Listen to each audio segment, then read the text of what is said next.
Okay, well, we're post-match here at River Lane, home of Leatherhead Youth FC. Wanderers Academy A side victorious this afternoon, 2-1 victory over Welling United in the National League Academy South. Back to winning ways after a couple of defeats on the road at Dartford in the last couple of weeks. So a really positive afternoon. I'm joined by manager of the team and director of football, Jordan Clark. Jordan, get your take on that one. We're just very proud of the boys. Obviously, playing Dartford back-to-back away, and all three games we played them this season, they've been sort of carbon copy, and our failings in those games have been sort of game management, the sort of, for want of a better phrase, the shit bits within a game. We were just not as good, and we didn't match them yard for yard, and in terms of possession and the way we want to play in those games, we've been more than dominant for long periods. But today's game was a sort of a total switch, and that was my challenge to the players with such a quick turnaround from Wednesday. So we obviously had a recovery session yesterday, so did very minimal. Watched a video of them play, and just did a bit of analysis on that. But in terms of, we knew that we would have our patterns going, we knew that we would be able to play. But my challenge to the boys before the game was, generally, can we slow the game down, speed the game up, manage certain situations when we're on top? Can we make sure we go for it when we're against it? Who's leading the side to be organised? And the boys today were just excellent at that. It was just an absolute class performance of how to manage a game of football when you take a 2-goal lead. Credit to Welling, they didn't stop, and rightly they deserved to get a goal. Great finish from the lad. But yeah, we were excellent with the ball, probably not as good as what we have been, but the trade-off without the ball today being that good, it was the difference.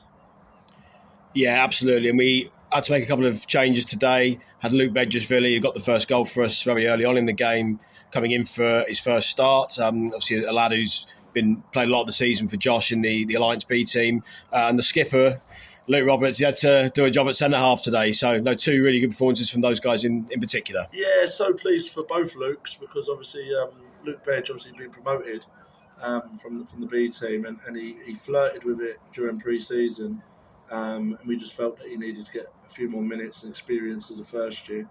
And then he came on against Dartford. I thought he'd done really, really well, and rightly got his start today. And he was a threat. He was a threat down that left side, and came in and scored a great little volley from a great cross from Paddy. So, yeah, really good pattern, and he done what we asked him to do, got between the width for the goal when the ball's on the other side of the pitch, and worked tirelessly without the ball, really organised, tracked his fullback, and, shut down that left-hand side with Liam Trevitt.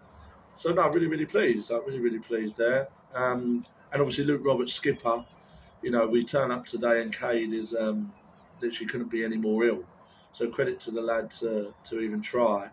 But we made the call. Obviously, it's not good to put him in a situation where he's faced adversity, through illness, let alone, he's been struggling with performance at times the last couple of games. So we felt it was right to take him out. And Luke Roberts, credit to him, came to me when he see Cade that ill and said, I'll do the job, and because we've never had another centre half. And he was probably man of the match, along with the three midfield players who have been a stalwart and been excellent in every game. He was outstanding, first contact, organised, gave confidence to everyone else. So no, I'm really pleased with both Lukes. And, sometimes when you're faced with that sort of adversity of not being probably the team that you would normally pick based on personnel and where they play, sometimes that's a benefit, and everyone gets that extra % to help each other out and get people out of trouble. And that was evident today. And a full team, 16 players played their part today. And, I was really, really proud of them. You touched on it there, the three lads in midfield who, we'd have to say, looking back on the two Dartford games, it was a positive, the performance of those three collectively. But just another mention for them today, Jack Saunders, Joel Brown and Seb Tuta Caballero, really good performance again today. Yeah, I think all three of them, you're right, Dan, deserve huge credit because they have been very consistent. But the one I really want to pick out, like we picked out Jack Saunders, and his accolades this year speak for themselves. And Joel Brown's evidently played a lot of minutes, but Seb has not gone under the radar because we all know how good he is. But he is running games. He's grown into that passage where people can't match his levels. and he's in that vein of form. And it's been now, with young players, you find, peaks and troughs and stuff like that. But he's consistently dominating games in there, consistently dominating different types of players he's up against, different formations, tactically aware. So he's been absolutely outstanding, and probably to this point has been our most consistent player.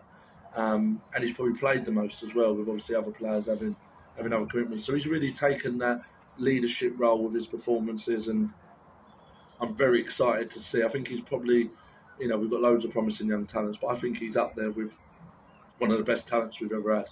I think in terms of his growth and still what he can achieve, I think he's a top player. Yeah, very much looking forward to seeing how it unfolds. And say Jack and Seb regularly involved with the B team, as we know, of course. And from our perspective, it's 2 wins in the last 3 league games, so we're making really good progress off the back of our run towards the end of 2022. We go again next Wednesday on the road away at Boreham Wood. Yeah, so obviously Boreham Wood at home, we were sucker punched to one of the best goals I've ever seen at this level. Yeah. 1-0, and then he's how he's put that in the stanch with that level of quality. Definitely the opposition goal of the season. 100%. Yeah, so we look forward to seeing Lloyd and his team going down there. Will be a really competitive game, I'm sure. And we just look to build on what we've done. Like you say, we're on a good run of form in the league. 2 wins out of the last 3. So yeah, the boys can build confidence for that. So it's just about incremental gains in loads of different areas, and their learning will take place today in a certain way. There'll be other learnings to take after next week's game, but the performances are being consistent in a lot of ways, which is the most pleasing thing. And now we're starting to see the fruits of our labour by picking up 3 points, which is the outcome that we want, of course. But the most important thing is we're producing real levels of performance, which is great. Jordan, thanks for your time as always, and we'll catch up soon. Top man, Dan.